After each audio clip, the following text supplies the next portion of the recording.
Hi friends, welcome back to channel கலாட்டா குக்குகள். வாங்க இன்றைக்கி எங்கள் வீட்டில் என்ன சமையல் பார்க்கலாம். பாருங்க, சுட சுட சாதம், அப்புறம் தக்காளி சட்னி, சூப்பரான தக்காளி சட்னி, அப்புறம் ரசம், மிளகு ரசம்,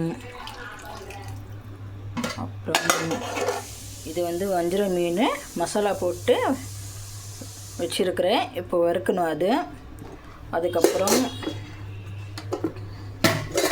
இது கொத்தவரங்காய் கருவாடு போட்டு தொக்கு.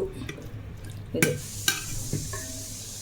சூப்பராக இருக்கும் ஃப்ரெண்ட்ஸ். இது பார்க்குறதுக்கே ரொம்ப அருமையாக இருக்கும். அப்புறம் புதினா சட்னி. இது வறுக்கணும் ஃப்ரெண்ட்ஸ். அவ்வளோதான் இன்றைக்கி. எல்லோரும் வாங்க சாப்பிட்லாம். பாய்.